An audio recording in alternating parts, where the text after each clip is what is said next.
Faça uma pergunta para si mesma. Você é alguém que faz a mais ou você é alguém que faz a menos? Nós trataremos hoje sobre o princípio do também. Um capítulo 3 do livro A Experiência do Lar.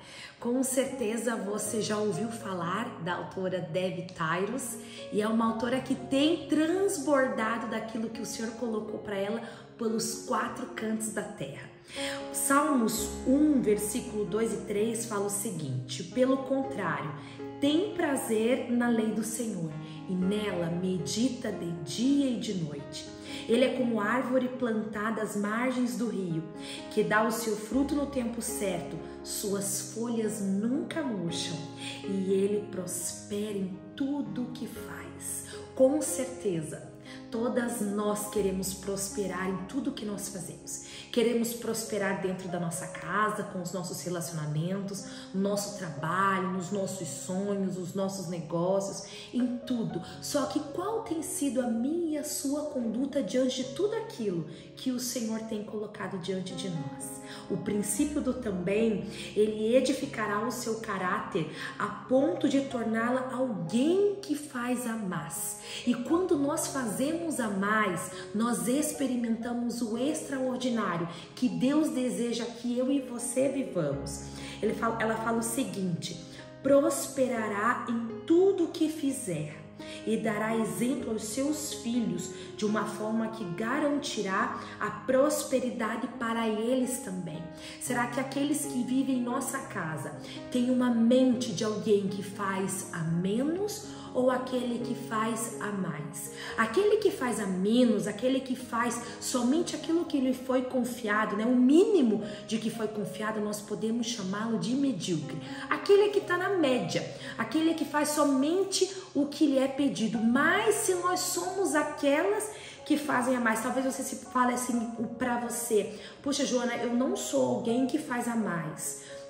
Eu sou alguém que faz o mínimo que lhe foi pedido, mas eu tenho desejo de experimentar uma prosperidade que vai me levar a viver o extraordinário de Deus na minha vida.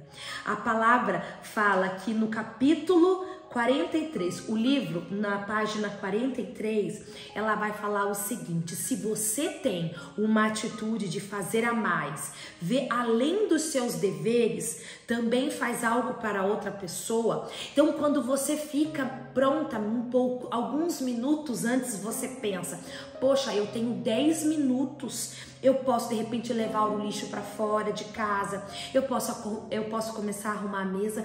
Você aproveita o máximo do seu tempo. Como você tem feito a gestão do seu tempo? Aquilo que o Senhor colocou sobre você. Então, quando nós pensamos no nosso tempo, as pessoas às vezes chegam com 40, com 50, 60 anos e falam: puxa, talvez eu me veja com 60 anos, eu queria tanto ter de repente 40, eu viveria esses 20 anos de uma forma diferente. Sabe por quê? Porque às vezes eu e você estamos deixando o tempo sair pelo ralo da nossa vida, estamos desperdiçando o tempo. E este princípio do também, ele pode trazer uma revolução na minha e na sua vida, uma revolução dentro da sua casa. Se você é uma pessoa que faz a menos, se você tem uma atitude de fazer a menos, pensa aí se você se identifica: não vou fazer mais nada, já fiz o suficiente, outra pessoa pode fazer isso. Você procrastina tarefas importantes que estão bem à sua frente e diz para si mesmo: eu não tenho tempo. Quantas vezes nós dizemos que nós não temos tempo, mas nós temos negligenciado o tempo que nos foi colocado diante de nós. Preocupa-se apenas em fazer aquilo que é de sua responsabilidade e não estende a mão para ajudar as pessoas que estão à sua volta. Imagine o que pode acontecer dentro do seu lar, dentro do nosso lar. Imagina o que pode acontecer na sociedade, na sua igreja local, na sua família, no seu local de trabalho, se as pessoas resolverem fazer a mais umas pelas outras. Se você pode fazer a mais por você mesma ou fazer a mais pelo seu casamento, né? Então, quando o princípio do também e ele é entretecido em nosso caráter e somos obedientes à palavra de Deus, experimentamos as bênçãos de Deus conhecidas como herança de Abraão. E eu quero falar com você sobre alguém que experimentou entrar, né, na linhagem de Abraão. Abraão, pai de Isaac, quando ele se viu numa situação onde ele precisava ir em busca de uma noiva, de uma esposa para o seu filho, ele pede para o seu servo ir lá na sua terra natal em busca de uma mulher. Por quê? Porque existia uma herança sobre Abraão, uma herança de fé, de provisão, de prosperidade, de obediência e de intimidade com Deus. Mas essa herança só era possível perpetuar se fosse uma mulher que tivesse que tivesse o mesmo referencial e tivesse a mesma conduta de Isaac. Então ele vai em busca, ele pede para o seu servo ir até a sua terra natal. E quando ele chega na terra natal do seu Senhor, ele ora a Deus. E ele faz a seguinte oração: Deus, me ajuda a encontrar aquela mulher que o Senhor tem preparado para Isaac. E ele pensa: quando eu estiver no poço e eu tiver indo dar de beber para os meus camelos, aquela na qual eu solicitar uma água, aquela que além de me servir com água, ela se oferecer para dar de beber aos meus camelos, e a palavra de Deus fala aqui em torno de 200 litros de água. Essa moça, a pretendente de Isaac, precisaria estar disposta, porque aquela que para viver uma herança, né, e carregar a herança de Abraão, ela precisava estar disposta de ir além. Vai ser a mulher que o Senhor separou para Isaac. Pois bem, este servo sai, ele vai perto do poço e ele observa uma moça tirando água para a sua família. E ele fala para ela, assim: olha, você pode me dar de beber? Ela fala: claro, eu posso dar para o Senhor de beber. E ela fala assim: e eu também darei água para os seus camelos. Uau! Essa água, este tempo destinado para pegar água, 200 litros de água, retirar a água do poço e dar de beber para esses camelos, colocou essa conduta dessa menina, uma menina extraordinária. Ela entrou na linhagem de Abraão. Ela tomou posse da herança de Abraão. Existia uma palavra de Deus, existia uma promessa. Não poderia ser qualquer menina, precisava ser uma menina com uma conduta especial, com um coração especial, com uma visão especial. Aquela que não estava olhando somente os seus afazeres, mas ela enxergava além. E por enxergar além e ter uma conduta que ia além, ela pôde casar com Isaac e ela herdou a herança de Abraão. O princípio do também é definido pela disposição em fazer a mais daquilo que lhe é pedido. Eu e você somos alguém que fazemos a mais? Ou talvez você pode estar se perguntando e falando para si mesma: não, Joana, eu não sou alguém que faz a mais. Mas hoje nós podemos mudar a nossa história. Hoje nós podemos viver um novo tempo. E a palavra de Deus fala sobre a semeadura. Aquele que semeia pouco, pouco colherá. Aquele que semeia muito, muito também colherá. Não adianta você se arrepender depois que já tiver semeado ou ter deixado de semear. Qual é a quantidade daquilo que você tem colhido? O princípio de também, nos hábitos do seu trabalho. Como que você é conhecida no seu trabalho, onde você pratica dentro do teu trabalho, como que você tem praticado esse princípio do também e quais são as consequências de aplicar isso dentro do seu trabalho. Quando você terminar o expediente no trabalho, fique um pouco além também. Arrume a sua escrivaninha e tire o pó também, a Dev fala. Dirija o seu carro e limpe-o também. Tome banho e tire o cabelo do ralo também. São pequenas atitudes do dia a dia que podem transformar as nossas vidas.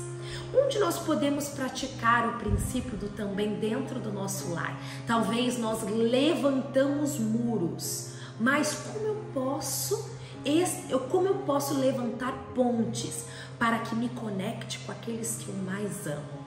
Dentro da nossa casa, a gente vai ver Lucas 17:7 falando o seguinte: quando um servo chega do campo, depois de arar ou cuidar das ovelhas do seu senhor, ele lhe diz: venha logo sentar à mesa comer conosco? Não, ele não diz: prepare minha refeição. Apronte-se e sirva enquanto eu como e bebo. Você pode comer depois. E acaso o Senhor agradece ao seu servo por fazer aquilo que lhe foi ordenado?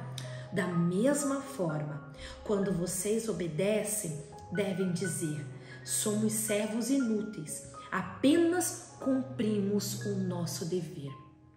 Deus nos incumbiu uma missão, a minha vida e a sua vida: guardarmos o nosso lar, sermos a guardiã do nosso lar.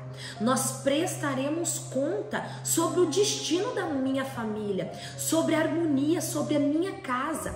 Como que está a minha casa? Nós vemos muito nesse estudo, nessa mentoria, a dignidade e a santidade do lar. O lar é onde o coração se forma. Como que está se formando o coração daqueles que eu amo? Aqueles que Deus confiou a minha vida.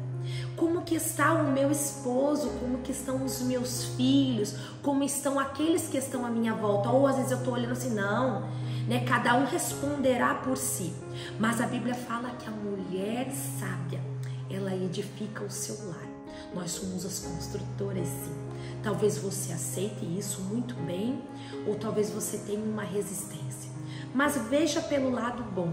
Deus está nos dando uma oportunidade de construirmos o nosso lar do nosso jeitinho, com toda a graça, com toda a devoção, colhendo as bênçãos de Deus no interior do nosso lar. Então você pode adaptar e aplicar sim o princípio do também no seu ambiente do trabalho, na sua casa, nos seus relacionamentos. Será que você é alguém que faz a mais nos seus relacionamentos? Quando o seu marido volta do seu trabalho, você tem aplicado o princípio do também quando ele chega pela sua casa? Que bom que o seu esposo chegou, que bom que o seu filho chegou, que bom que aquela pessoa que mora com você, sua mãe, o seu pai, os seus irmãos chegaram. Nós fomos criados para sermos seres relacionais. Deus nos criou lá no Jardim do Éden com o intuito de nos relacionarmos. Nós vamos ver também no capítulo das personalidades que ainda nós tenhamos dentro da nossa casa pessoas totalmente diferentes de nós. Fomos criadas sim com um propósito, cada um com sua personalidade, cada um com a sua característica, mas um completando o outro, assim como uma harmonia linda de uma orquestra. O bumbo, ele tem a sua função, a bateria, o violão, o violino. Então, assim, são instrumentos totalmente diferentes, com funções diferentes, com sons diferentes, mas eles juntos, tocando junto, cada um respeitando o local do outro. A sua característica, o seu modo, podem sim formar uma linda harmonia e uma música maravilhosa. O princípio do também no seu modo de falar. Estudos mostram que conversar pessoalmente com outras pessoas cria relacionamentos mais profundos e expressivos. Será que eu e você estamos nos limitando à comunicação digital? Como que está a comunicação dentro do nosso lar? E o olhar nos olhos, e o pegar nas mãos, e expressar o seu amor e a sua gratidão. Nós somos às vezes educados demais e às vezes acabamos tendo medo de nos expor. Mas você é alguém que assume responsabilidade quando chega em algum ambiente de interagir com as pessoas? Talvez eu e você estamos perdendo uma grande oportunidade de Deus de conectar com outras pessoas e desfrutar de conexões que não foram por acaso, mas que foram conexões do céu colocadas sobre as nossas vidas. E eu volto a falar, não adianta a gente se arrepender de depois de semear ou de perder de semear. De repente você vai olhar e falar, puxa, tô com esse terreno tão lindo, só que eu não tenho nada plantado. Por quê? Porque talvez eu deixei de semear. Ou eu olho as batatas e falo, puxa, mas eu queria colher uvas. Como que eu e você vamos colher uvas se a gente planta batata, quiabo, aipim? Eu preciso ser intencional nos meus relacionamentos. O que eu e você estamos plantando hoje? Como nós temos investido o nosso tempo? Ou será que eu estou perdendo tempo? Confronte os obstáculos que estão diante de você. Quebre muros e construa pontes. O que eu e você podemos fazer hoje para ter uma vida extraordinária e aplicar dentro da nossa casa o princípio do também.